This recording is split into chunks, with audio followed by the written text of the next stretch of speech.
Éclairage sur un sujet de l'actualité économique. Taux de change à l'indicatif à l'interbancaire et au parallèle. Cours des principaux minerais de la RDC. Indice des prix à la consommation. C'est dans Jeudi Économie, chaque jeudi à 14h après les infos. Et sa rediffusion jeudi 20h. Jeudi Économie, émission présentée par Eric Ambago. Bonjour chers auditeurs, chers téléspectateurs, bienvenue à votre magazine hebdomadaire Jeudi Économie. Vous connaissez les rubriques, taux de change à l'indicatif, à l'interbancaire et au parallèle. Vous aurez le cours des principales matières d'exportation du pays, le panier de la ménagère et un invité pour commenter un sujet de l'actualité économique. Commençons par le taux de change. Béro Matanda, bonjour. Bonjour Eric Ambago. Quelle est la parité aujourd'hui, franc-congolais, principale devise étrangère? La parité franc-congolais principale devise étrangère à l'indicatif se présente comme suit. Un dollar américain vaut 2471,3506 francs congolais. Un euro équivaut à 2655,1637 francs congolais. Un franc CFA égale à 4,0478 francs congolais. Et un rand sud-africain vaut 129,8130 francs congolais. Au marché parallèle, un dollar américain équivaut à 2490 francs congolais, un euro équivaut à 2497 francs congolais et un franc CFA vaut 3,5 francs congolais. Et quel est le cours des principales matières d'exportation du pays? La tonne du cuivre a enregistré une hausse.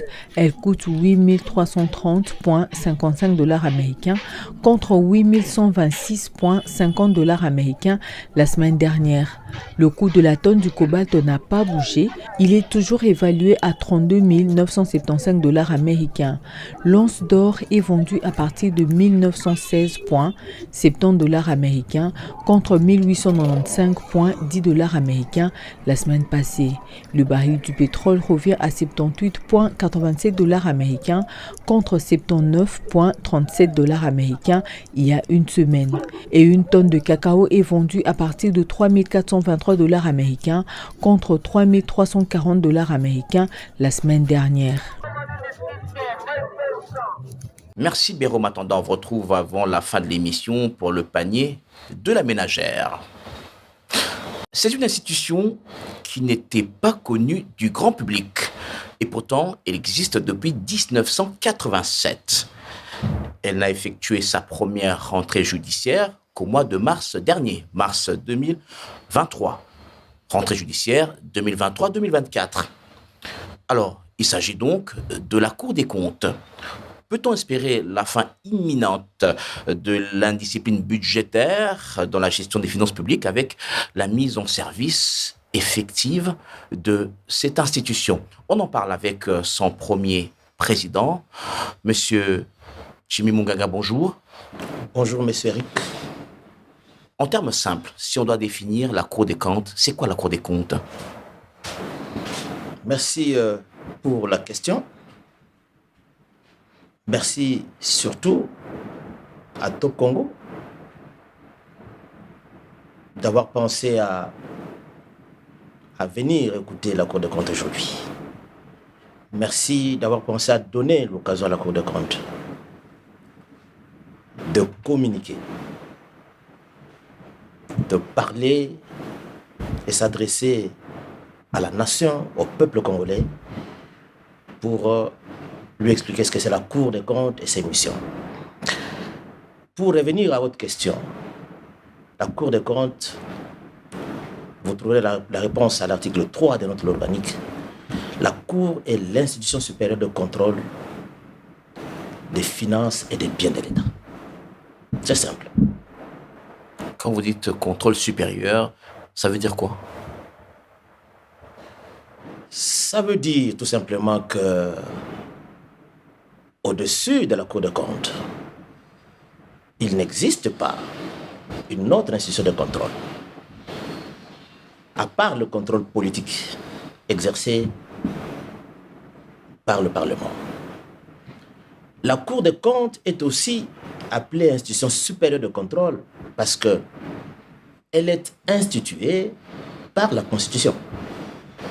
C'est la seule institution financière, la seule institution de contrôle des finances publiques qui est instituée par la Constitution. Vous trouverez ça à l'article 168 de la Constitution. Alors, quelles sont ces missions, justement, les missions de la Cour des comptes? Je ne voudrais pas donner l'impression que ce sont des choses qui viennent de moi. Nous sommes à l'article 24 de notre loi organique. Rapidement, vous allez m'excuser.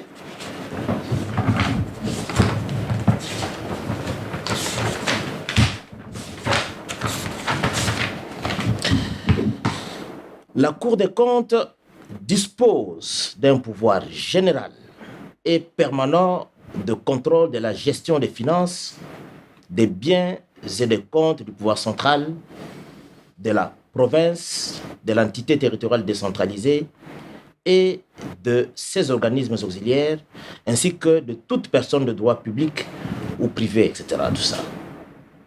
Ce sont là les missions de la Cour des comptes.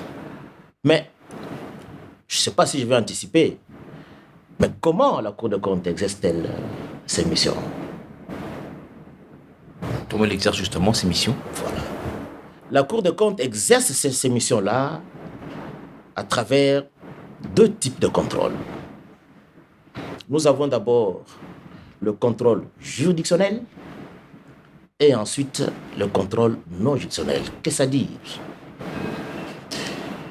Par le contrôle juridictionnel, il faut entendre d'abord le jugement des comptes des comptables publics, assignataires des recettes et des dépenses. Il y a ensuite, incidentiellement, le jugement de gestionnaire des fêtes. Et enfin, il y a le jugement des fautes de gestion. On commence par constater la naissance de la créance de l'État. C'est-à-dire l'État a rendu un service à un citoyen. Et pour ce service-là, les citoyens doivent payer quelque chose pour l'État. La créance naît. Il y a un ordonnateur qui doit constater cela. Il y a des actes qu'il faut poser à ce stade-là. Mais lorsqu'on a constaté la naissance d'une créance, ensuite, il faut liquider, c'est-à-dire calculer le montant. Qu'est-ce que la personne va payer? C'est la liquidation. Et maintenant, lorsqu'on a liquidé, on connaît le montant, on doit ordonnancer. C'est-à-dire donner l'ordre de recouvrer. Et lorsque l'ordre est donné, n'est-ce pas, le comptable recouvre. Évidemment, ça passe par la banque commerciale. Mais le comptable passe les écritures en recette. OK? En dépense, l'ordonnateur,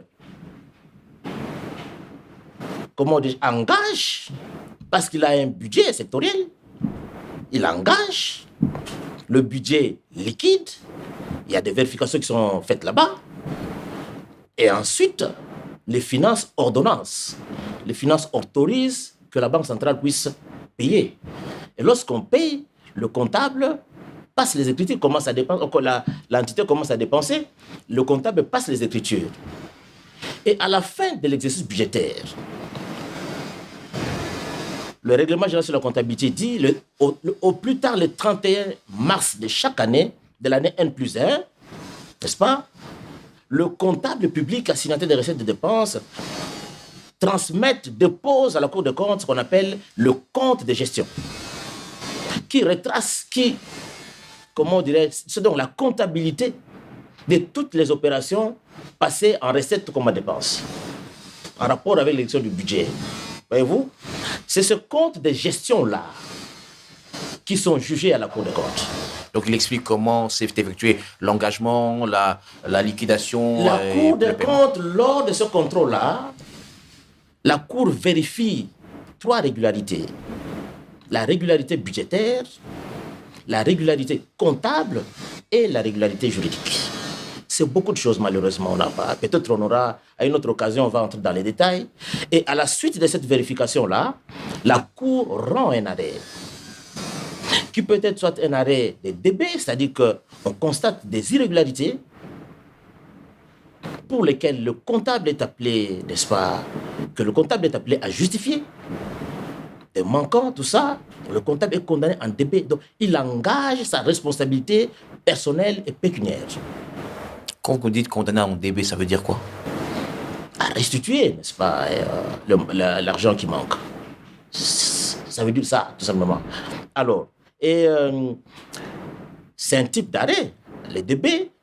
Il y a aussi un arrêt, ça peut être un arrêt de décharge. C'est-à-dire, la Cour constate que la comptabilité du comptable public est clean. Tout est régulier. Il est déchargé de sa comptabilité. La Cour peut rendre également un arrêt de quitus.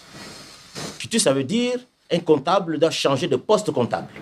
Mais avant d'aller d'un poste comptable à un autre, il faut que la Cour vérifie sa comptabilité. Si la Cour constate que c'est bon, elle rend l'arrêt de quitus qui permet au comptable de quitter un poste à un autre. Ça, c'est le jugement de compte. Mais incidentiellement au jugement de compte, on peut se retrouver devant le cas de ce que nous appelons, nous, la gestion des fêtes. La gestion des fêtes, c'est toute la fois qu'une personne qui n'a pas la qualité de comptable public ou qui n'a même pas reçu mandat pour cela, se permet, n'est-ce pas, de manier les deniers publics. Ces cas-là sont légion dans notre pays. Alors, les personnes qui se comportent de cette manière-là sont appelées comptables des fêtes. Mais elles sont d'abord déclarées comptables des fêtes par la Cour des comptes, par un arrêt. Et condamnées pour ça aux amendes. Et ensuite, la Cour oblige à la personne de présenter sa comptabilité comme le ferait un comptable patent, un comptable de droit. Comme je venais d'expliquer ça tout à l'heure. Même un membre du gouvernement, par exemple, qui se fait comptable de fait, il peut arriver aussi cela? Exactement. Je vais vous lire l'article 7, donc l'organique. Je vous donne la définition de comptable de fait. Toute personne qui s'ingère dans les opérations de recettes, de dépenses ou de maniements de valeur sans en avoir qualité ou sans avoir les titres de comptable public. Le comptable de fait est passible des mêmes sanctions que le comptable public. Monsieur le Premier Président, on a déjà planté un peu le décor. Alors, comment est-ce... Je n'ai pas fini, s'il vous plaît. Allez. Je parlais du contrôle juridictionnel. Mais, alors, je n'ai pas fini. Nous avons d'abord de fautes de gestion. Par faute de gestion, il faut entendre tout simplement l'indiscipline budgétaire. Donc, toutes les fois qu'on se comporte, on viole les règles de l'exécution du budget. Qui peut être indiscipliné budgétaire? C'est tout le monde ou ce sont que les comptables? Tout le monde. Tout le monde. Toutes les personnes qui manient les deniers publics peuvent commettre les fautes de gestion. Tout le monde. Même les ordonnateurs, ceux qui engagent aussi peuvent commettre des fautes de gestion? Oui, mais peut-être la question, est-ce que toutes les personnes qui commettent les fautes de gestion sont justiciables devant la Cour des comptes? C'est peut-être ça la question. C'est peut-être ça la question. Oui. Voilà. Est-ce qu'ils sont tous justiciables? Et là, je voudrais fixer les esprits des gens une fois pour toutes. La faute de gestion, ça, il faut voir ça à l'article 32 de notre organique. Sont justiciables devant la Cour des comptes pour faute de gestion en matière de discipline budgétaire et financière. Le contrôleur budgétaire, le comptable public, les ordonnateurs, autres que les responsables du Parlement, des assemblées provinciales et des organes délibérants des entités territoriales décentralisées, les membres du gouvernement et de gouvernements provinciaux, ainsi que les membres des exécutifs des entités territoriales décentralisées. Tout responsable ou agent des entreprises publiques, des établissements ou organismes publics. Les ordonnateurs responsables du Parlement, des assemblées provinciales et des organes délibérants des entités territoriales décentralisées, les membres du gouvernement, des gouvernements provinciaux ainsi que les membres des exécutifs de l'entité territoriale décentralisée répondent de leurs fautes de gestion devant les organes politiques compétents. Suivez-moi très bien. S'agissant des fautes de gestion, les ordonnateurs politiques ne relèvent pas de la juridiction de la Cour des comptes. Mais cela ne veut pas... Mais pourtant, dans votre discours lors de la rentrée, vous avez souligné que ce sont les plus grosses, on va dire, fautes qui sont commises à travers le pays. J'ai dit dans mon allocution, le budget. J'avais dit dans mon allocution que les fautes de gestion les plus graves et les plus compromettantes pour les intérêts du pays sont commises par cette catégorie de citoyens. Je le confirme ici. Mais pourquoi ne relève pas de votre cour? Mais cela ne veut pas dire qu'ils ne peuvent pas être sanctionnés. Leur sanction est prévue ici. Comment dirais-je? Leur poursuite, le mécanisme de leur poursuite est défini ici. C'est-à-dire que la Cour, lors de ses contrôles, lorsqu'elle constate qu'elle relève les fautes de gestion dans les chefs de ses ordonnateurs, la Cour des comptes transmet le dossier. S'il s'agit des ministres du pouvoir central, le dossier est transmis à l'Assemblée nationale. S'il s'agit des ministres provinciaux, le dossier est transmis à l'Assemblée provinciale. Écoutez, monsieur Eric, à l'Assemblée nationale, tout comme à l'Assemblée provinciale, on trouve des responsables, non? Ce sont des députés, non? Des représentants de la population, des gens que vous et moi avons élus, non? Ils sont là pour représenter nos intérêts. Donc, lorsque la Cour des comptes dit à l'Assemblée nationale ou à l'Assemblée provinciale, voilà, je vous donne ce cas ici, ce ministre a commis une faute de gestion. L'Assemblée nationale ou l'Assemblée provinciale met, comment dirais-je, en branle, n'est-ce pas, les mécanismes prévus par la Constitution. Vous proposez une sanction? La Cour propose une sanction à l'Assemblée nationale? La Cour ne donne pas les instructions au Parlement. C'est-à-dire la Cour transmet les dossiers au Parlement. Le Parlement active le mécanisme de sanction des ministres. C'est prévu dans la Constitution. Ça doit fonctionner comme ça. C'est pareil pour la province. Donc vous ne devez pas vous inquiéter. Et vous n'êtes pas le seul à vous inquiéter. Ça, je vous donne, même le chef de l'État a été inquiet. Lorsqu'il a appris ça, il me pose la question, est-ce que c'est vrai ce que vous avez dit? J'ai dit oui, Excellence, monsieur le chef de l'État, c'est vrai. Qu'est-ce que je peux faire pour mettre fin à cela? J'ai dit, mais ce n'est pas une particularité de la RDC. On trouve ça sous d'autres cieux. Mais ça fonctionne parce que lorsque la Cour des comptes saisit le Parlement, l'Assemblée nationale, avec un cas comme celui-là, immédiatement le Parlement s'active. Le ministre est interpellé. Vous oubliez les jeux politiques, hein? Pardon? Non, mais je ne suis pas politicien. Moi, j'ai fait mon travail. Oui, mais vous oubliez les problèmes. Moi, j'ai fait mon travail. Mais vous ne serez pas efficace. Ce ne serait pas efficace. Je dis ceci. Moi, j'ai fait mon travail. Je suis la Cour des comptes. Vous me posez la question, non? Vous voulez que je réponde à la place du Parlement ou du gouvernement?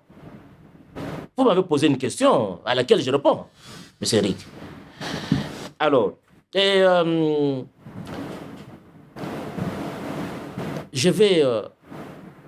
parle de notre contrôle. Le contrôle non juridictionnel. Là où je vais expliquer des choses. C'est-à-dire que les ordonnateurs politiques ne relèvent pas de la juridiction de la Cour des comptes lorsqu'il s'agit du contrôle juridictionnel. Retenez ça. Lorsqu'il s'agit du contrôle juridictionnel. La faute de gestion uniquement. Il relève de quelle cour? De quelle institution? De quelle juridiction? Non, j'ai dit, pour les fautes de gestion, les ordonnateurs judiciaires, leur dossier est transmis à l'Assemblée nationale pour les ministres du pouvoir central. Pour ceux du pouvoir de province, les dossiers sont transmis à l'Assemblée provinciale. Là, on active le mécanisme de leur sanction. Motion de censure, tout ça, etc. Ça doit se passer comme ça. Et en principe, lorsque la Cour des comptes transmet un dossier là-bas, on ne peut pas tergiverser là-bas. Parce que la Cour des comptes est le bras séculier de l'Assemblée nationale. C'est-à-dire que nous avons investi, nous avons découvert, avec des éléments évidents, que lui, là, il a commis une faute de gestion. Il faut passer à la sanction. Nous voulons arriver là. Et je suis sûr, mais l'idéal aurait été que la Cour puisse prendre en charge cet ordonnateur politique et sanctionner. Attendez, je vous ai dit tout à l'heure ici que dans d'autres pays, c'est comme ça. Par exemple, au Gabon ici, il relève de la justice de la Cour des comptes. Ce n'est pas encore le cas chez nous, mais ça ne veut pas dire que c'est inefficace. Vous allez en France ici, c'est comme ça. Il n'y a pas de bêtises là-bas. Alors là n'est pas le cas. Je vais vous expliquer, je vais vous apaiser, M. Eric. Parce que les gens qui pensent échapper de ce côté-là, ils peuvent être récupérés ailleurs. Parce que nous ne faisons pas que le contrôle juridictionnel. Nous faisons aussi le contrôle non juridictionnel. C'est-à-dire, par exemple, lorsqu'on parle de contrôle juridictionnel, il y a d'abord, par exemple, le contrôle sur l'exécution des lois de finances, la réduction des comptes. Il ne s'agit pas d'un contrôle juridictionnel. Maintenant, là, c'est le contrôle que nous sommes en train de faire. C'est-à-dire que lorsque le budget est voté, exécuté, à la fin de l'exercice budgétaire, l'année N+1, le gouvernement a l'obligation de retourner au Parlement pour lui dire, voilà ce que j'ai fait des autorisations que vous m'aviez données. Et le gouvernement le fait à travers un document qu'on appelle le projet de loi portant réduction des comptes, qui devient plus tard une loi des finances. Alors,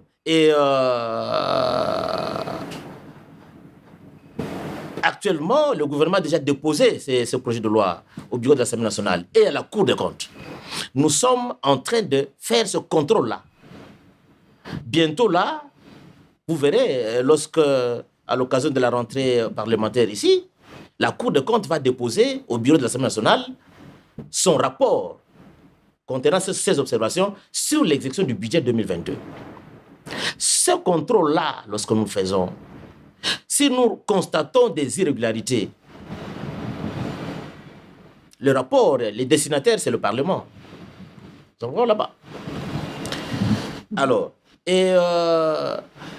mais il y a aussi le contrôle de gestion, pour vous apaiser. Lorsque nous faisons le contrôle de gestion et que nous constatons, ce sont des audits. Je peux aller au ministère, comme par exemple, site finance, budget, tout ça. La Cour va, la Cour contrôle. Là, nous contrôlons même les ministres, ces ordonnateurs politiques-là. Nous les contrôlons. Lorsque nous allons faire le contrôle de gestion, les ordonnateurs politiques ne peuvent pas dire « vous ne nous contrôlez pas ». Non. Vous faites ce contrôle a priori ou a posteriori? La Cour des comptes, vous ne voulez pas que je termine quand j'ai commencé une phrase. Bon, allez-y, monsieur le président. Je vais d'abord dire ceci, je vais répondre à votre question. Que lorsque nous faisons nos audits, le contrôle de gestion, nous contrôlons tout le monde. Ministre, mandataire public, tout le monde. On ne peut pas dire à la Cour des comptes que non, moi je suis ordonnateur politique, vous ne pouvez pas me contrôler. Non. Et lorsque la Cour des comptes procède à cet audit-là, elle pose tous les actes. Elle demande toute pièce, tout document qu'elle a besoin, dont elle a besoin plutôt. La Cour des comptes que vous voyez ici, lorsque elle procède à ce contrôle, même dans un ministère, je donne un cas extrême, n'ayez pas peur. Lorsque la Cour constate de graves irrégularités dans les chefs d'un ministre, la Cour peut proposer sa suspension.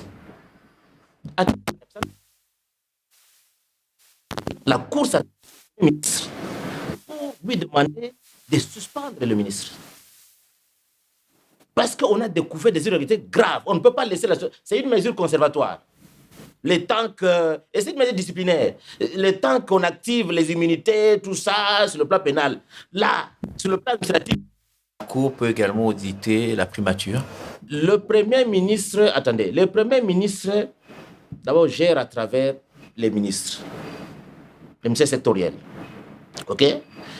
Mais si nous prenons cette hypothèse extrême, il y a comment dirais-je, il y a des faits qui sont des irrégularités qui sont reprochées au Premier ministre. Le Premier ministre est investi par qui? L'Assemblée nationale. On s'adresse à l'Assemblée nationale. C'est-à-dire que la Cour a constaté des irrégularités.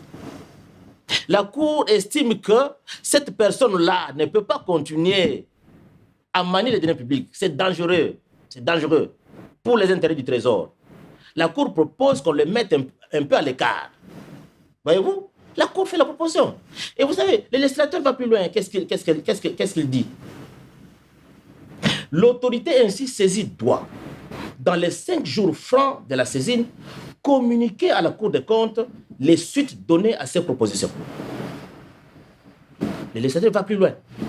Le premier président de la Cour des comptes signale au président de la République, au président de l'Assemblée nationale, au président du Sénat, au premier ministre, au président de l'Assemblée provinciale, au gouverneur de province, au président de l'organe délibérant et au chef de l'exécutif de l'entité territoriale décentralisée, selon les cas, les propositions de la Cour des comptes qui n'ont pas eu de suite. C'est sérieux ça. Il y a des gens qui continuent à rêver dans ce pays. Ils pensent que c'est toujours... les choses ont changé. La Cour a été réhabilitée. Les choses ont changé. C'est-à-dire que lorsque la Cour vous dit que telle personne a volé, telle personne, on a découvert des griefs contre elle, des irrégularités dans sa gestion, et que pour cela, elle mérite la suspension. Vous ne le faites pas. Donc vous êtes complice. Vous êtes complice. Donc si un Premier ministre n'exécute pas cette proposition... Non, il peut pas ne pas exécuter. Mais il est là pour ça. Pourquoi vous pouvez dire des choses comme ça? Mais c'est irresponsable. Mais c'est pour ça que nous sommes là, parce qu'eux, ils ne peuvent pas être partout. Ils ne peuvent pas faire tout au même moment. C'est pour cette raison-là qu'il y a la Cour ici, il y a l'IGF là-bas. Alors, les autres institutions qu'on a mises là-bas, elles viennent, ils vous disent, bon, écoutez, voilà le rapport. Tel a commis de telles irrégularités. Il faut sanctionner. C'est-à-dire que je vous comprends parce que ces choses n'ont jamais... Vous n'avez jamais vécu ça dans notre pays. Parce que la Cour des comptes n'existait pas, n'existait que de nom. Maintenant, la Cour a été réhabilitée par le chef de l'État. Et le chef de l'État a demandé que la Cour des comptes joue pleinement son rôle dans ce pays. Et nous entendons effectivement jouer ce rôle-là. Alors, parlons maintenant... Je ne dis pas qu'on arrivera là. Mais je vous explique parce que vous avez posé la question. Je sais que nous avons des responsables partout, tout et tout. Certainement, on n'arrivera pas à ce cas. Bon, mais si jamais nous rencontrons ce genre d'irrégularités, il nous arrivera, n'est-ce pas, de proposer des mesures conservatoires. Monsieur le Premier Président, vous avez parlé, vous avez dit tout à l'heure que la Cour des comptes, ce n'est plus la Cour des comptes d'hier. Alors, qu'est-ce qui a changé? Comment c'est organisé aujourd'hui? Est-ce que les choses ne sont plus comme elles étaient avant? Qu'est-ce qui a changé en termes d'organisation aujourd'hui? Beaucoup de choses. Beaucoup de choses. Déjà, en 2018, le Parlement a doté la Cour des comptes d'une nouvelle loi organique. La loi organique numéro 18/024 du 13 novembre 2018 portant composition, organisation et fonctionnement de la Cour des comptes. Cette loi organique est venue avec des innovations, beaucoup, avec des nouvelles structures de la Cour des comptes. Déjà, à la tête de la Cour des comptes, on n'a plus un président, on a un premier président. Bon, mais il y a des gens qui continuent à m'appeler président jusqu'aujourd'hui. Il y a un premier président à la tête de la Cour des comptes. Il n'y a pas un président. Mais après le premier président, il y a le président de chambre. On va en parler. Donc, la nouvelle organique a amené les innovations, les nouvelles structures, les organes de la Cour des comptes qui n'existaient pas avant. Nous avons le Conseil supérieur de la Cour des comptes. La Cour ici a un Conseil supérieur dirigé par le premier président de la Cour des comptes. La Cour ne dépend pas du Conseil supérieur de la Cour de la magistrature, contrairement à ce que beaucoup de gens pensent. Non. Nous sommes autonomes, nous sommes indépendants. Il y a le Conseil supérieur de la Cour des comptes, qui est l'organe qui est chargé, n'est-ce pas, de la gestion de la carrière des magistrats. Tout part de là. Tout en rapport avec la gestion de la carrière des magistrats. Il y a aussi les formations. Les formations délibérantes, les formations consultatives, tout ça. Et là, à l'intérieur, il y a beaucoup d'autres organes. Donc, on ne sait pas, on n'a pas assez de temps pour en parler. Alors, qu'est-ce qui a encore changé? Lorsque nous arrivons à la Cour des comptes, nous n'avons pas trouvé une cour ici. Je suis désolé de vous le dire. Nous avions trouvé... C'est depuis 1987 que cette Nous cour existe. avions trouvé une administration ordinaire. Ce n'était pas une cour. Je suis désolé de le dire. Mais lorsque nous arrivons, nous décidons d'abord de faire de cette institution une cour. Parce que c'est d'abord une cour. Ce n'était pas une cour parce que la Cour des comptes de l'RDC n'a pas de jurisprudence. Le juridictionnel ne fonctionnait pas. Ne fonctionnait ici que le contrôle non juridictionnel. Encore de quelle manière? Alors, lorsque nous arrivons ici, avec une cour réhabilitée par le chef de l'État, nous commençons par mettre en place les structures, animer les structures. Et nous commençons à faire le nécessaire pour faire fonctionner les juridictionnels ici. Avec le magistrat au parquet général, parce que la particularité de la Cour des comptes, le chef de l'État ne nomme que le procureur général. Les autres magistrats du parquet, les premiers avocats généraux, les avocats généraux sont nommés par l'ordonnance du premier président de la Cour des comptes. C'est notre loi organique. Donc, j'ai nommé les magistrats, les premiers avocats généraux et les avocats généraux pour faire fonctionner le parquet général. J'ai mis en place les chambres qui doivent fonctionner au sein de la Cour. Il y en a combien ici, les chambres? Il y en a 8. 3 au niveau du pouvoir central et 5 au niveau des provinces. Mais en principe, il est prévu qu'on ait des chambres au niveau de toutes les provinces. Mais compte tenu, n'est-ce pas, de contraintes budgétaires, pour l'instant, nous avons 5 chambres provinciales, donc déconcentrées, mais qui jusque-là, n'est-ce pas, fonctionnent encore ici à Kinshasa. Donc, j'ai mis en place les chambres, les animateurs des chambres. Alors, mais pour que les chambres fonctionnent, même les juridictionnels là, il faut avoir des magistrats, des personnels formés, n'est-ce pas? Je ne dis pas qu'on a des magistrats, des personnels incompétents ici, mais j'avais jugé utile de commencer par renforcer, n'est-ce pas, les capacités des magistrats ici d'abord. Et pour cela, il y a eu une série de formations. Nous avons bénéficié de la collaboration de la Cour des comptes, par exemple, du Gabon, qui est venu ici, n'est-ce pas, et renforcer nos capacités sur le contrôle juridictionnel. Donc vous avez des contacts avec les cours des comptes des pays. Oui, tout à fait. Tout à fait. Donc, et d'ailleurs, je dois vous donner, vous devez avoir cette information-là, la Cour des comptes de la RDC est à la présidence du CREFIAF.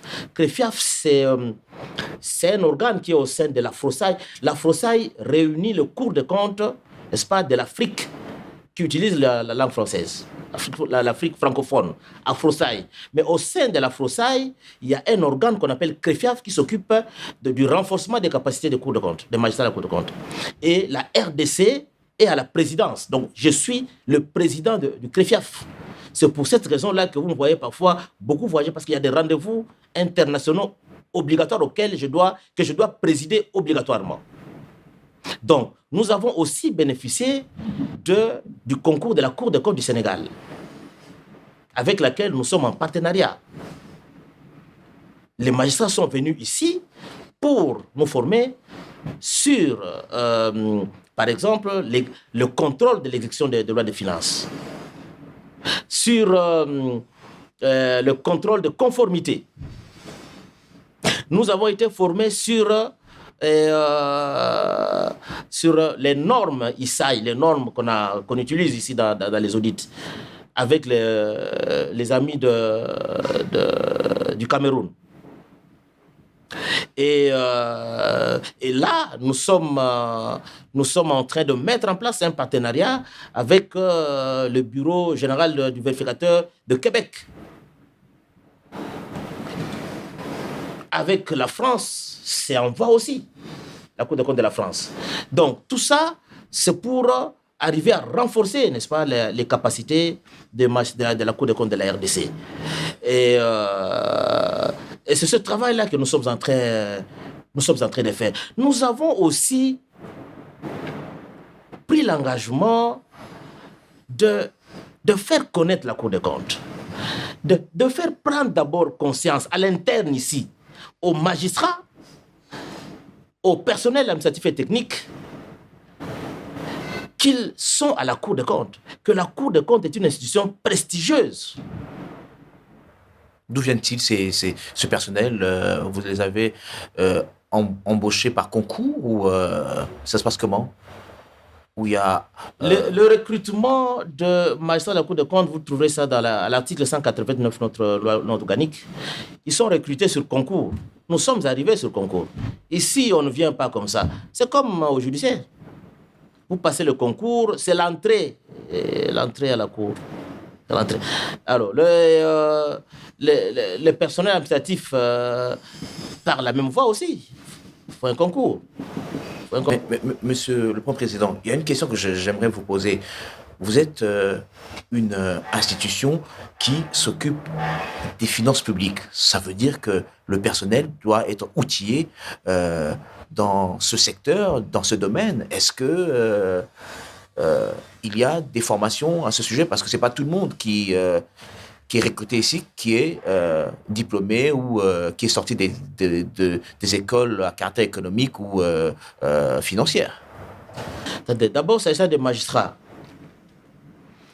Pour être recruté comme magistrat, pour passer ce concours-là, il faut avoir au moins 10 ans d'expérience dans une discipline de manière ininterrompue. La console pas de juristes, économistes, tout ça. Donc, on ne peut pas quitter l'université et immédiatement devenir magistrat. C'est impossible. 10 ans au moins d'expérience. Moi, je viens du judiciaire. J'étais magistrat là-bas. Donc, lorsqu'on arrive ici, on a déjà une expérience avérée.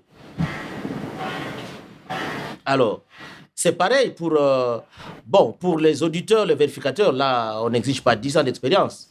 Mais c'est quand même des gens qui doivent avoir comme une certaine expérience, tout ça. Et puis, la formation sera à l'interne. Bon, mais ici, à l'interne, lorsqu'on est ici, déjà dedans, il y a les formations, c'est permanent. En tout cas, la Cour ici, nous avons des formations tout le temps.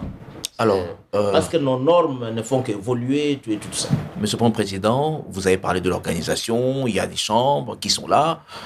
On a vu également la salle d'audience. Mais le premier procès, c'est pour quand le premier procès ici à la Cour des comptes?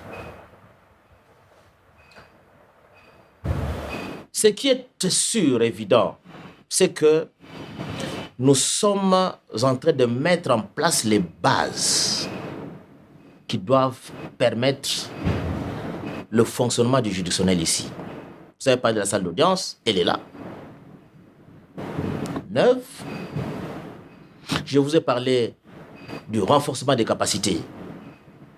On l'a fait. Nous avons des magistrats aguerris qui sont là.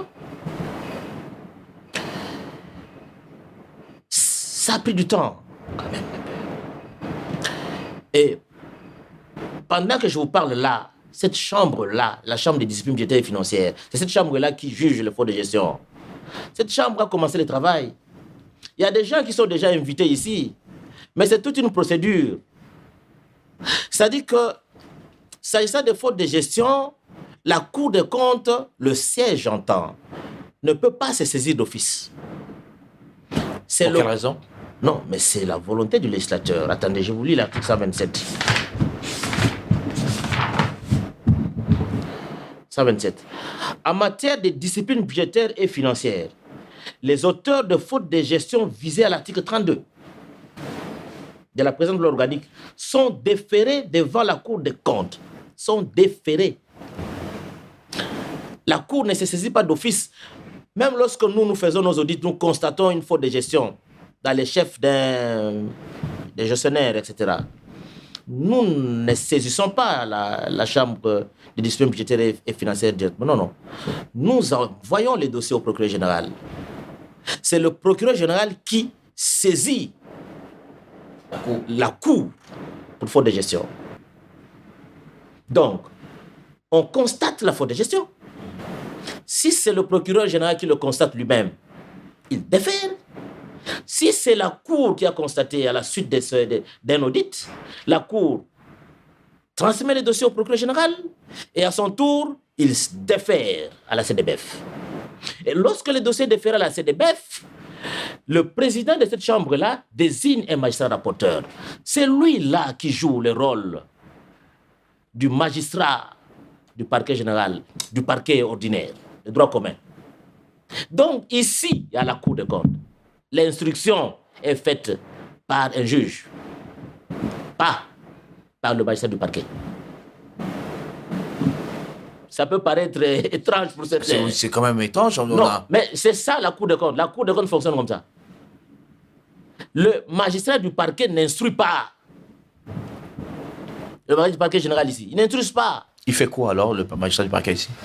S'agissant de faute de gestion, il prépare les dossiers.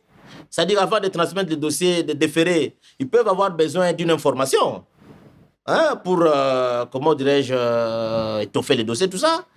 Mais il ne s'agit pas d'une infraction, plutôt d'une instruction.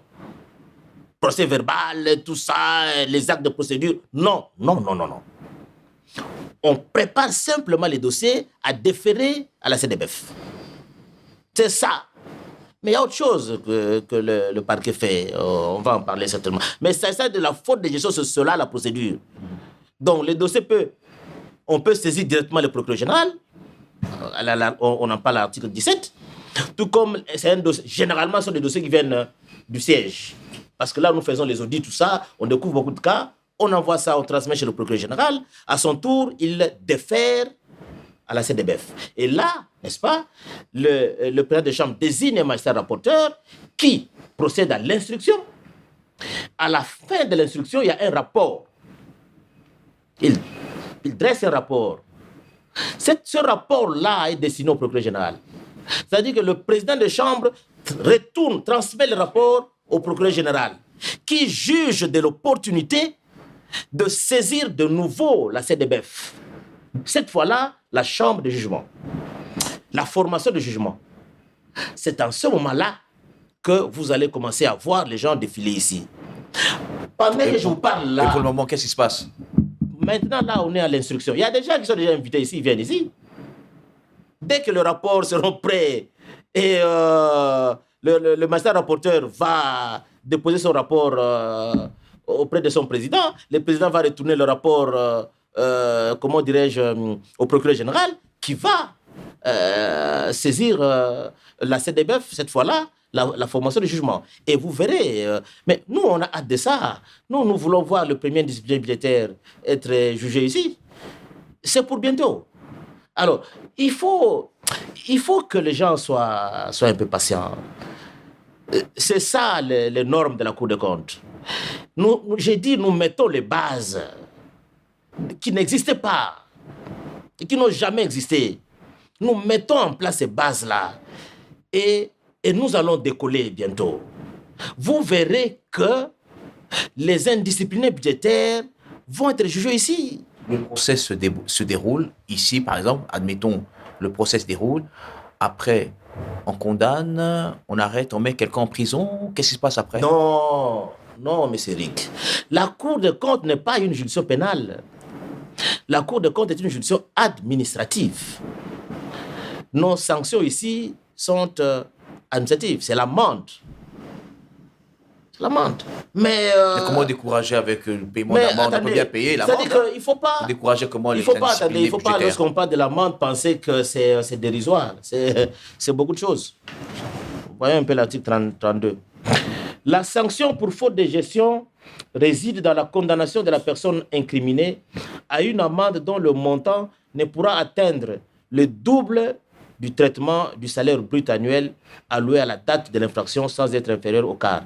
C'est-à-dire que lorsque vous êtes condamné pour faute de gestion, donc on peut vous condamner au double de votre salaire brut annuel. Vous connaissez le salaire, par exemple, d'un ordonnateur. Donc, le salaire brut là, le double.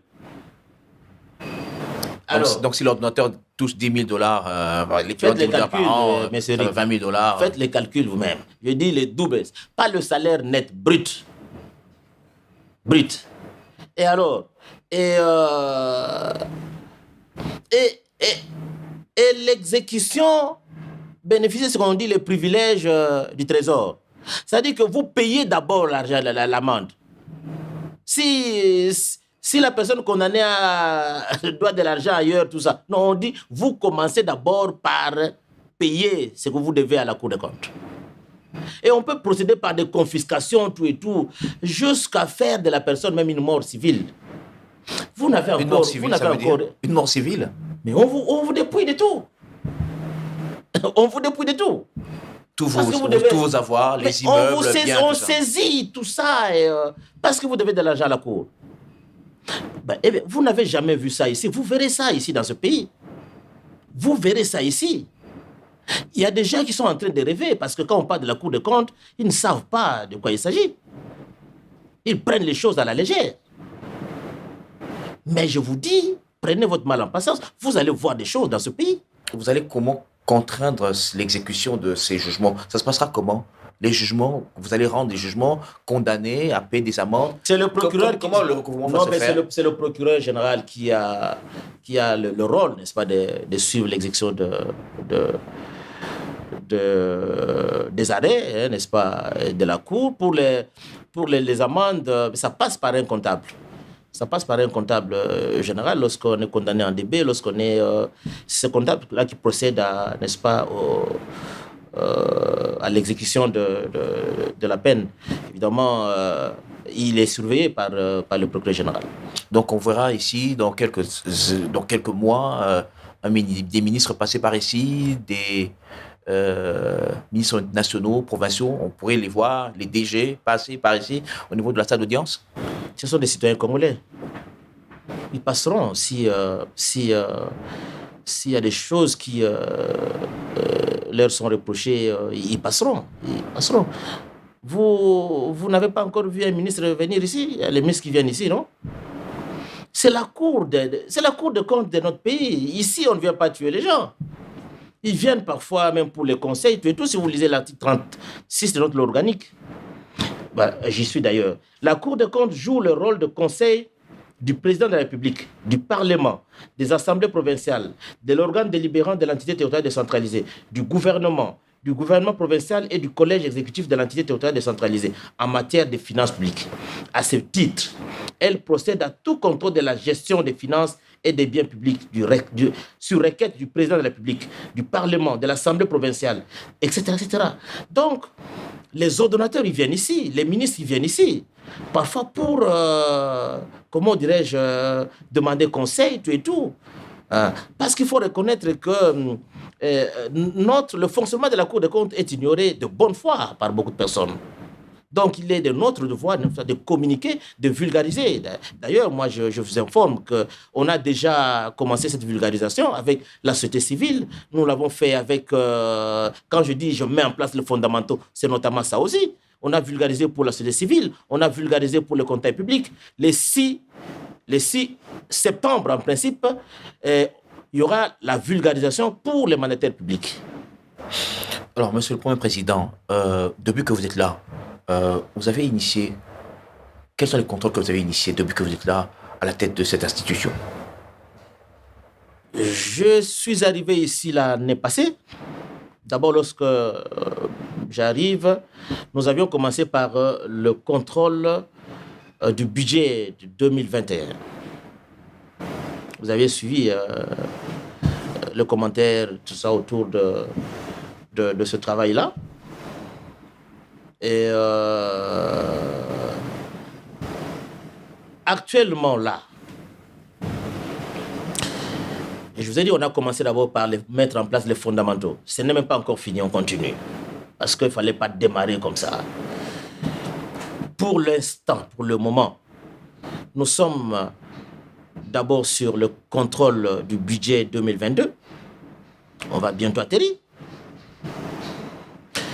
Nous sommes sur le contrôle de gestion des provinces. Kinshasa, ça se passe bien. Où sommes-nous à Kinshasa?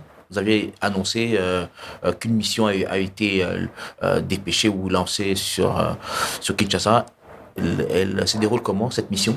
Mais pourquoi cette question? Ça devait se dérouler comment? Où en est-on? Parce que Kinshasa, à Kinshasa, on a parlé.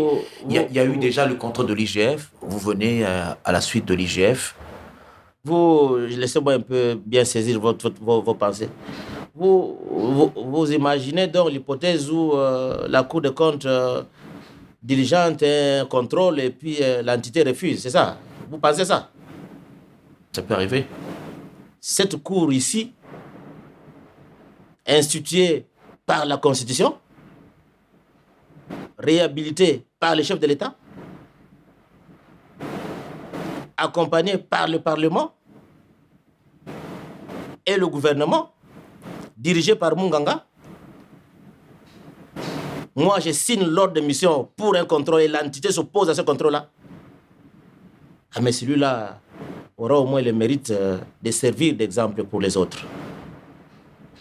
Vous saurez faire pression sur faire en sorte que ces agents puissent travailler sans être conditionnés par ces personnes qu'ils vont contrôler? Vous voulez parler donc de l'indépendance de la Cour des comptes, j'imagine? Bah oui, voilà, ils vont aller contrôler. Vous annoncez une mission à Kinshasa. Ouais. Kinshasa est prête, la ville est prête, elle attend de pied ferme ses contrôleurs. Et donc, on les met dans des bonnes conditions. Monsieur Eric. Et on ne sait pas, le rapport Monsieur sera... Eric, lorsque la Cour des comptes ordonne un contrôle, lorsque je signe un ordre de mission, on ne s'y oppose pas.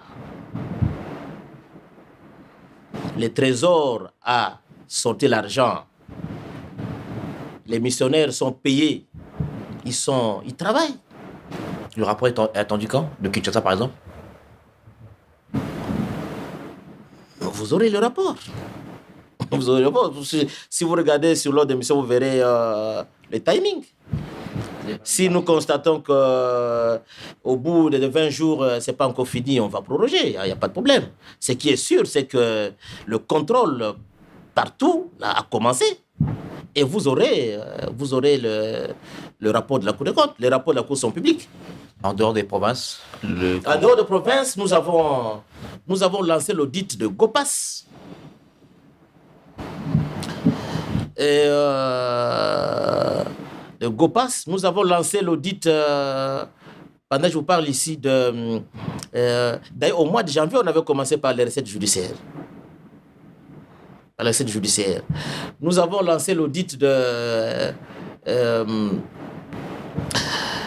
sur les soins de santé à l'étranger. Voilà, donc, et tous ces audits-là sont... les équipes sont sur le terrain. Donc, d'ici quelques semaines, nous aurons les résultats de ce contrôle-là. Nous aurons les résultats de ce contrôle-là. Qui sont condamnés?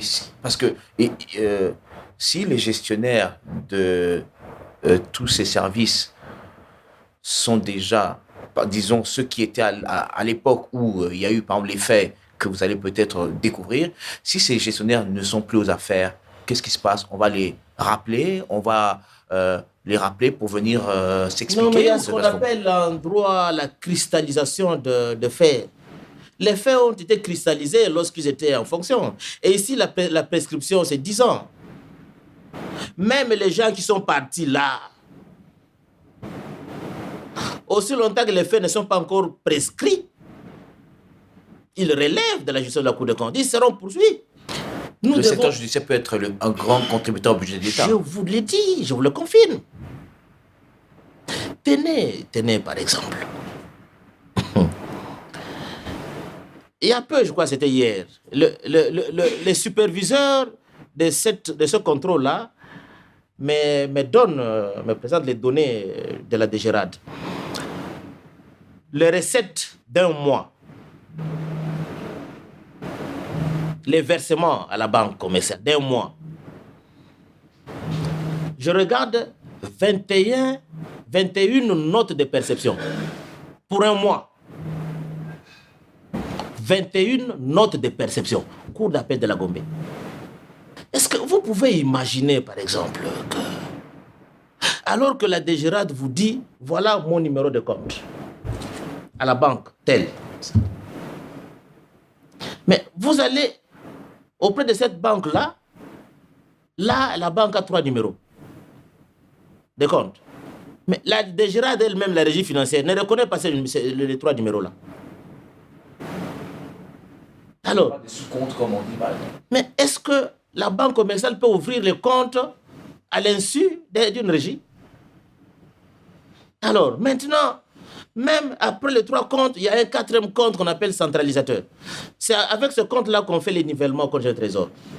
Mais si vous prenez le montant qui est dans le compte centralisateur, ce n'est pas le même montant qu'on retrouve qui est nivelé au compte du trésor. Ça fait plus d'une semaine, j'attends la réponse de la justification de la banque commerciale. Mais justifiez-moi le montant qui manque là. Pas c'est votre compte, à vous. Vous reconnaissez que non, c'est notre compte, c'est le compte centralisateur que nous avons ouvert. Et c'est à partir de ce compte-là qu'on a nivelé au compte du trésor. Mais comment expliquer que le montant qui est ici dans ce compte, ce n'est pas le même montant qui est au compte du trésor? J'attends la réponse. Alors, qu'est-ce que vous allez inviter dans ce cas? C'est au niveau des services judiciaires, vous invitez qui? Et vous prenez pour les recettes judiciaires. Pour toute la ville de Kinshasa, il n'y a qu'une seule agence où on doit payer. Donc, tout le monde qui quitte les Tchangou, tout ça, ils viennent payer ici aux affaires étrangères. Et les centres d'ordonnancement. Vous allez par exemple à la cour d'appel à Gombe, vous verrez, les gars de la DGRAD n'est pas là, l'ordonnateur n'est pas là. Donc les greffiers, ils prennent l'argent, ils gardent. L'ordonnateur viendra une fois le mois. Quand il vient, là, et c'est à ce moment-là qu'on lui donne l'argent. Donc on a gardé l'argent. Il y a un dysfonctionnement au niveau des services. Non, mais on doit changer les choses. C'est comme ça que je dis, ce contrôle prendra le temps que ça va prendre. Nous devons, comment dirais-je, maîtriser, n'est-ce pas, le système pour arriver à faire des recommandations qui vont changer les choses. Parce que vraiment, il y a une désorganisation indescriptible là-bas. Et quand je vous dis, par exemple, j'ai vu 21 notes de perception, moi, je peux comprendre en tant qu'un ancien magistrat. Ça dit que, par exemple, comme il n'y avait pas d'ordonnateur, on a gardé l'argent. Le jour où l'ordonnateur arrive, il regroupe les notes de perception. Il y avait par exemple 200 notes de perception. Il regroupe, ils en font 50 avec un nom. Maintenant, c'est pas possible. C'est-à-dire que parfois, il y avait 100, mais ils ne reprennent que 20. Le reste disparaît dans la nature. Alors, on vérifie tout ça. Parce que c'est impossible qu'au niveau, par exemple, de la cour d'appel de la Gombe ici, qu'il n'y ait que 21 notes de perception en un mois. Ça, même le procureur général, quand il va prendre ça, il ne sera pas content. Donc, ce sont des choses que font les greffiers là-bas, les secrétaires, etc. Cependant, Président, nous allons démanteler ce réseau-là et nous allons, comment dirais-je, instaurer l'ordre. Pour, si c'est vrai, certainement on ne mettra pas fin à tout, mais au moins on va réduire un peu l'ampleur. Est-ce que vos contrôles vont également au niveau de la présidence de la République? Quand j'ai lu l'article 24, j'ai dit la Cour des comptes a le pouvoir permanent et général. Surtout. Mais on parle souvent de dépassement budgétaire au niveau de la présidence de la République et vous n'avez pas parlé ici de contrôle également de ce dossier au niveau de la présidence de la République. Lorsqu'on parle de contrôle, de dépassement, généralement en rapport avec la reddition des comptes, nous faisons le contrôle de la reddition des comptes. Nous sommes en train de faire ce contrôle-là. Et le rapport, au fait, nous, dans ce contrôle, nous assistons le Parlement. C'est un contrôle qui relève de la compétence du Parlement. Nous l'assistons comme organe technique. Nous produisons un rapport qui est destiné au Parlement. Et dans ce rapport-là, s'il y a dépassement, il y a faute de gestion, nous les relevons là-bas. Et le rapport est déposé à l'Assemblée nationale. Est-ce que vous pouvez inviter également ici à la salle d'audience un cadre ou un responsable de la présidence de la République? Mais s'il tombe sur le coup de faute de gestion, il passera ici. Vous aurez les mains libres pour traiter son dossier. Monsieur Eric, vous avez encore, je ne sais pas si je peux appeler ça tard ou quoi, de gestion passée, tout et tout. Vous savez, il s'agit d'une autre gestion aujourd'hui. Il s'agit d'une autre gestion. La Cour a été réhabilitée. Et le chef de l'État, personnellement, veut voir la Cour des comptes jouer pleinement son rôle. Et nous, on vous dit, nous entendons effectivement jouer correctement ce rôle-là. Dans un environnement où il y a des réseaux qui ont des tentacules. Quel réseau? À travers le pays. Quel réseau? Des réseaux politiques, des réseaux financiers qui ont des tentacules. Je n'en connais pas. Depuis que je suis moi ici, je n'ai pas vu ces réseaux-là. Je suis ici, ça fait une année déjà. Je n'ai jamais reçu un ordre de la présidence. Je n'ai jamais reçu un ordre de service de sécurité. Je n'ai jamais reçu un ordre, vous pouvez imaginer, de la famille du chef de l'État. Rien. Et si ça arrivait? Et si ça arrivait? Ça n'arrivera pas. Ça n'arrivera pas. La Cour des comptes est indépendante. Ça n'arrivera pas. Et ils le savent tous. Et nous sentons ça ici, que ce régime n'est pas hostile au contrôle. Nous le sentons. Le régime n'est pas... Moi, vous avez suivi la rentrée judiciaire.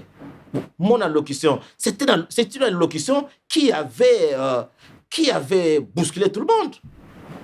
Mais ça aurait été autrefois, je pouvais être inquiété. Je n'ai jamais reçu un coup de fil de la présidence. Je n'ai jamais reçu un coup de fil de service de la sécurité. Ça, ce sont des discours. Mais quand vous passerez à l'acte, là, vous aurez certainement des coups de fil. Mais je vous dis ce que je suis en train de vivre. Qu'est-ce que vous voulez que je vous dise autre? Vous êtes libre de me croire ou pas. Je vous dis ce que je vis, moi. Monsieur le Premier Président, je rappelle que notre invité, c'est le Premier Président de la Cour des comptes, M. Jim Munganga. Avec vous, nous allons suivre le panel de la ménagère avec Béro Matanda. Les prix des denrées alimentaires de première nécessité sont fixés comme la semaine passée. Un sac de riz de 25 kg coûte 59 000 francs. Celui de la semoule varie entre 49 et 56 000 francs congolais, c'est selon la qualité. Un sac de farine de froment de 50 kg coûte 105 000 francs congolais. La mesurette ou écolo est à 4 000 francs congolais. Un sac d'haricots varie entre 170 et 190 dollars américains, c'est selon la qualité. La mesurette ou copo coûte 3 500 francs pour les haricots dénommés Goma, 3 000 francs pour les Milaï, 3 500 francs pour les Bilbil. La mesurette des haricots dénommés Loufou coûte 2 800 francs congolais. Celle des bas soldats coûte 3 100 francs congolais. Un bidon d'huile de palme de 5 litres coûte 18 000 francs. Un tas des bananes plantains varie entre 3 000 et 5 000 francs.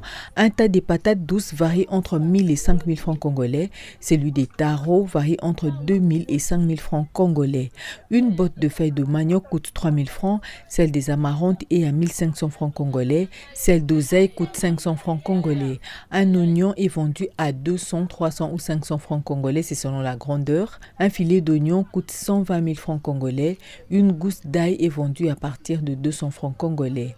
Une tomate fruit coûte 300 voire 500 francs congolais. Un tas de piments est vendu à partir de 500 francs congolais. Un carton de poisson chinchard 20 plus est à 65 dollars américains et le kilo coûte 10 000 francs. Un carton de poulet sans emballage appelé poulet nu est à 31 dollars américains.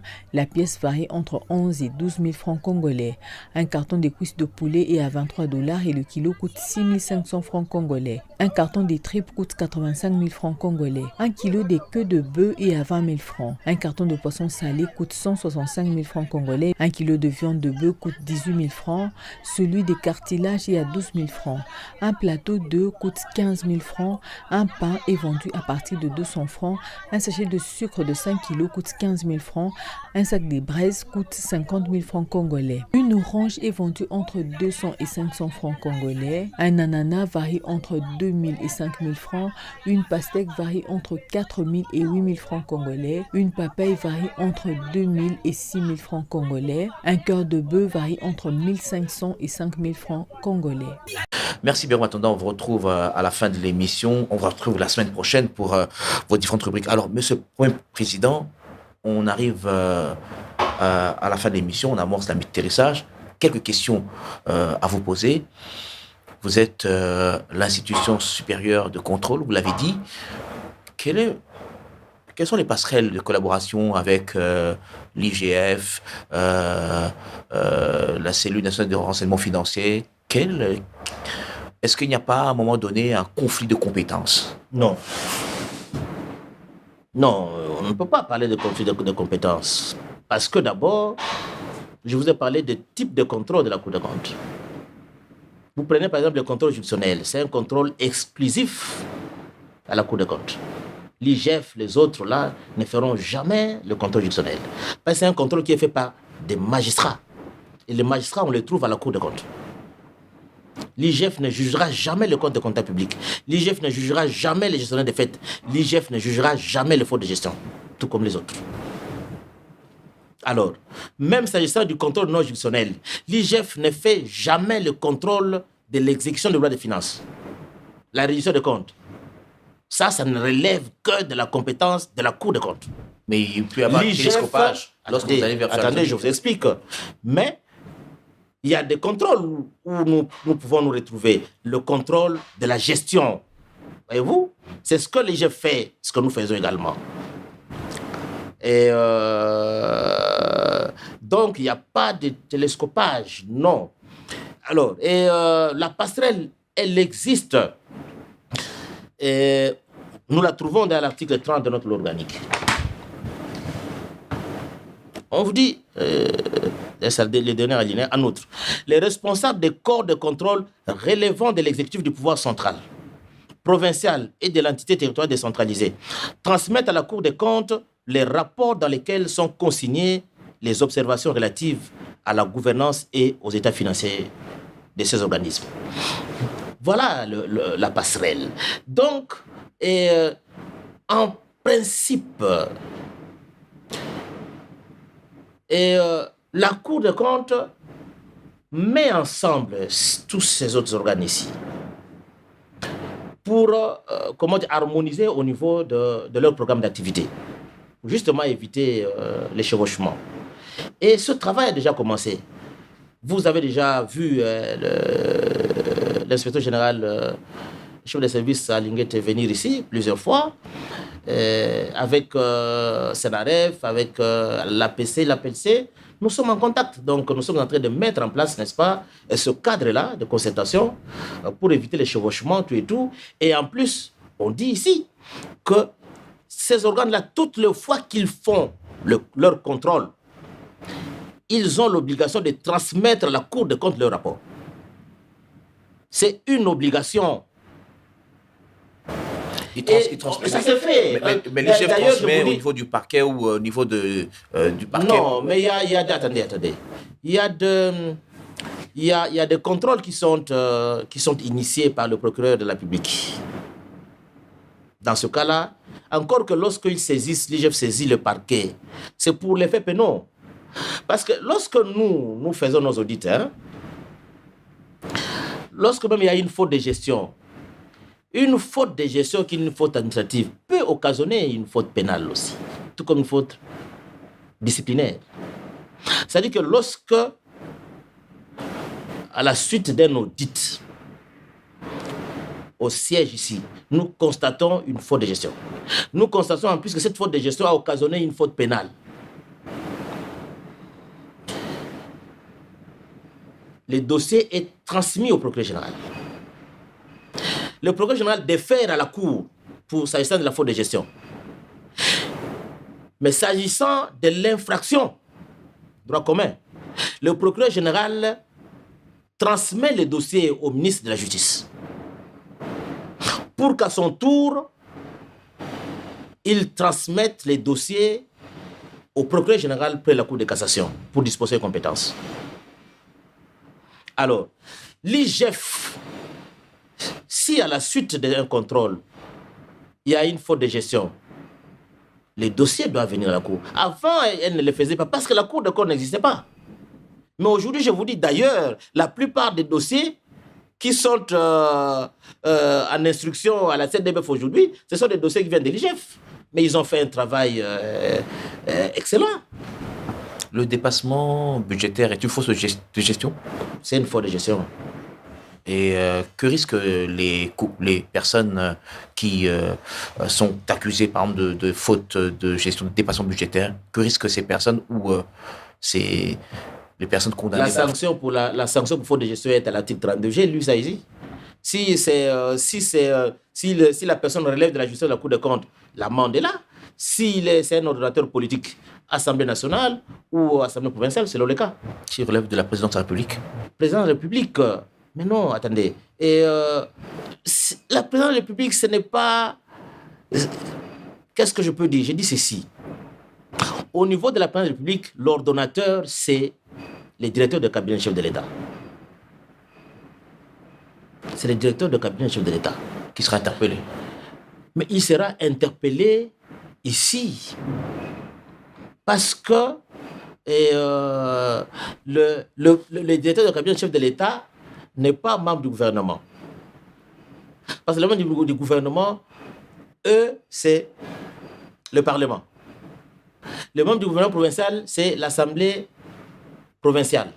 Mais le directeur de cabinet chef de l'État, non. Lui, il ne fait pas partie du gouvernement. Donc, lui, il est justiciable de la Cour des comptes pour faute de gestion. On peut le condamner. Mais c'est un citoyen congolais. Son Congolais responsable. Pourquoi vous dites ça? C'est un citoyen congolais responsable. Il n'est pas là pour commettre des fautes de gestion. Dernière question, Monsieur le Premier Président. On a vu cette polémique entre le BCECO, le gouvernement provincial du Kassai oriental et l'IGF, parce que, semble-t-il, on a dit pas de contrôle puisque la Cour des comptes se trouve ici, déjà, au Kassai oriental, avait dit donc le gouvernement provincial. Qu'est-ce que vous pouvez nous dire à ce sujet, Monsieur le Premier Président? Non, je crois qu'il faut... J'explique. Nous sommes à l'article 38 de notre loi organique. Le contrôle de la Cour des comptes tient tout autre en État, à l'exception du contrôle politique exercé par le Parlement, les assemblées provinciales et les organes délibérants des entités territoriales décentralisées. Donc, si nous allons contrôler une entité et nous trouvons là qu'il existe déjà le contrôle du Parlement, ou de l'Assemblée provinciale, etc., même de l'organe délibérant de l'entité territoriale décentralisée, nous nous écartons. Nous laissons d'abord ce contrôle politique finir. Et ensuite, nous revenons. Nous ne partons pas pour toujours. Donc, on ne fait que retarder l'échéance. Nous revenons.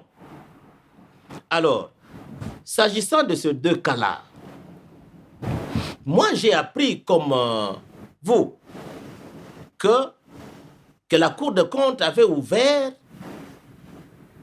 une instruction à la province du Kassai oriental et à BCECO. J'ai appris ça comme vous. Et j'ai communiqué pour, n'est-ce pas, dire à la province et à BCECO que la Cour n'avait jamais diligenté le contrôle là-bas. Un contrôle qui pouvait, n'est-ce pas, empêcher l'IGF ou obliger l'IGF de s'écarter. Il n'y en avait pas. Le gouverneur avait peut-être confondu parce qu'au mois de mars, j'avais annoncé le contrôle de gestion des provinces. Mais comme il y avait, pour des raisons techniques, je n'avais pas encore, j'avais annoncé, mais je n'avais pas lancé le contrôle. Peut-être qu'il avait confondu. Il était de mon devoir. Il ne pouvait même pas confondre parce que j'avais même écrit à tous les gouverneurs pour leur dire que je sursois momentanément pour des raisons techniques. Je leur avais écrit, eux tous. Alors, BESECO, le directeur général de BESECO était invité au parquet ici. Certainement, le procureur général était saisi de faits, certains faits, pour lesquels il avait besoin de quelques informations auprès de BESECO. Mais c'est à tort que BESECO avait considéré qu'il s'agissait là d'une instruction ouverte à la Cour des comptes. Parce que le parquet général n'instruit pas, je l'ai dit tout à l'heure ici. Il s'agissait juste d'un petit recoupement de faits, d'un complément de faits, pour permettre au procureur général de déférer les dossiers à la Cour. Et j'ai donné l'éclairage sur ça. Je crois que ce débat-là appartient désormais au passé. Est-ce que vous avez, pour terminer, les moyens de votre politique? Quand on parle de moyens, on pense au budget. Tout à fait. Voilà. Pour la première fois dans notre pays, la Cour des comptes a un budget conséquent. Qui est exécuté. Un budget conséquent qui est en train d'être exécuté. À 10, 15, 20%. Le pays est ce qu'il est. Il a certaines difficultés, ça il faut le connaître, à tous les niveaux, nous les ressentons. Et la Cour des comptes ne peut pas échapper, n'est-ce pas, à cette réalité-là. Ce que je peux vous dire pour l'instant, c'est que nous avons un budget. Le gouvernement a pris conscience du rôle que la Cour des comptes doit jouer. Et pour cela, il avait proposé un budget important.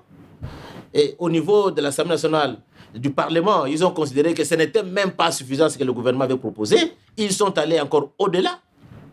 Et c'est combien aujourd'hui C'est combien aujourd'hui? Ça il faut aller regarder les chiffres. Nous sommes à plus de 80 milliards de francs congolais. Donc à la nous avons quitté, je crois, 22 milliards de francs congolais. Vous voyez un peu? 22 milliards à plus de 80 milliards. Ça, c'est avec ce gouvernement ici, avec notre Parlement ici. Donc, je crois que ça, il faut le personnel est à l'abri donc, de toutes les sollicitations extérieures et travaillera. Ici, on est à l'abri, monsieur Eric. Vous n'apprendrez pas qu'on a corrompu un magistrat de la Cour des comptes. Vous n'apprendrez pas qu'on a corrompu le président de la Cour des comptes. Si on vous dit ça, dites à la personne, vous êtes menteur. Ici, dans ce bureau ici, on vient ici, on me corrompt moi, ici. Ou un magistrat de la Cour des comptes à mission, on le corrompt. Tout le monde le sait. Quand je parle de fondamentaux, c'est notamment ça. C'est ce travail-là que je devais faire ici. On ne parlera pas de magistrat de la Cour des comptes corrompu ici. On ne parlera pas d'un premier président corrompu ici. Tout le monde qui vient ici sait qu'on ne parle pas d'argent ici. Il n'y a personne qui est entré dans ce bureau ici qui a laissé une enveloppe ici. Personne. Et ça n'arrivera pas. Vous êtes un service attaché à l'Assemblée nationale ou comment? Attaché, non. La Cour des comptes est attachée à l'Assemblée nationale. La Cour des comptes est indépendante. Mais elle transmet ces dossiers, tous ces dossiers. Je vous lis rapidement l'article 5. La Cour des comptes n'est soumise dans l'exercice de ses attributions qu'à l'autorité de la loi. Elle jouit d'une autonomie administrative et financière et dispose d'une dotation propre. La Cour des comptes, c'est vrai, la Constitution dit que la Cour des comptes relève de l'Assemblée nationale. Mais il faut comprendre le contenu, n'est-ce pas, de cela.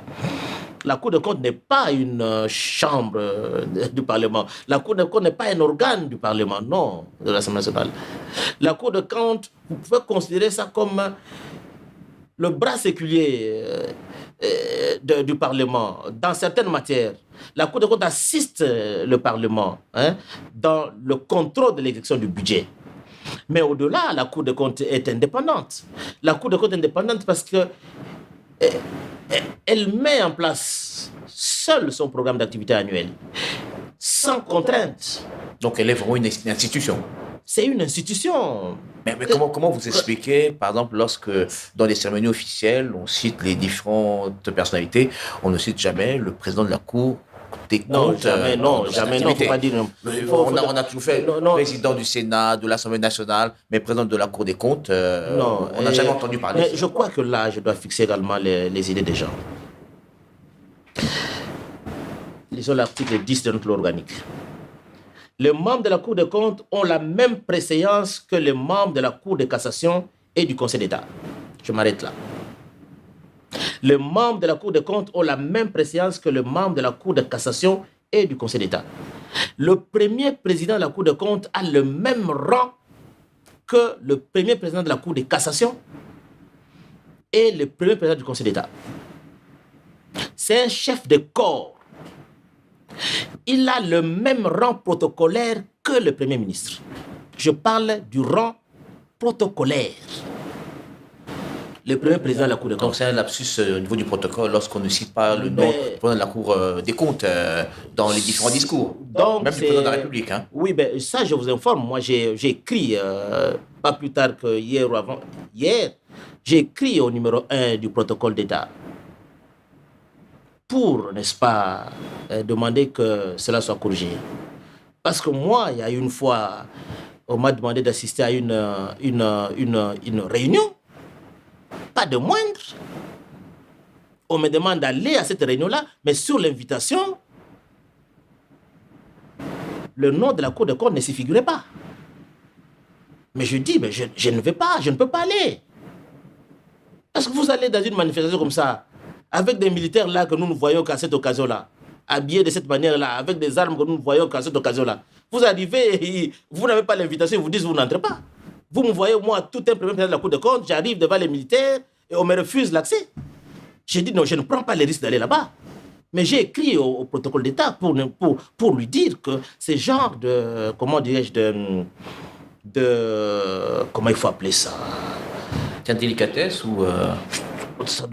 on doit améliorer ça. Le premier président de la Cour des comptes est chef de corps. Il est chef de corps. Et lorsqu'il y a une manifestation, et la Cour doit être reprise sur l'invitation, à la place indiquée. La Cour arrive au même endroit que, n'est-ce pas, les collègues du judiciaire, après le Premier ministre. Et ça, c'est même dans les ampliations. Parce qu'il m'arrive parfois de lire les correspondances. Vous voyez là où on met le... Déjà, on dit président de la Cour des comptes. Je ne suis pas président de la Cour des comptes. Je suis premier président.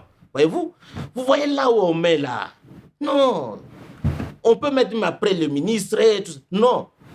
La Cour des comptes, comme les autres collègues du judiciaire, viennent après le premier ministre. Tout ça, mais je comprends. Parce que c'est une institution qui n'existait pratiquement pas, qui était méconnue. Mais aujourd'hui, tout le monde doit savoir que cette cour-là a été réhabilitée par les chefs de l'État.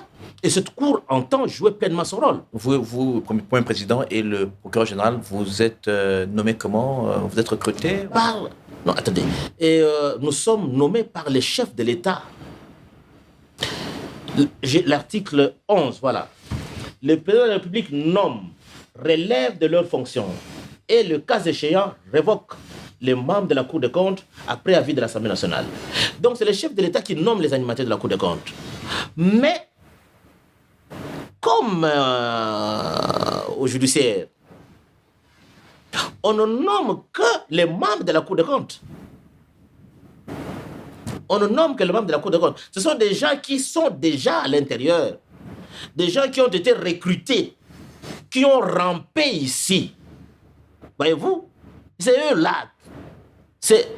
C'est parmi eux qu'on puise les premiers présidents de la Cour des comptes et le procureur général.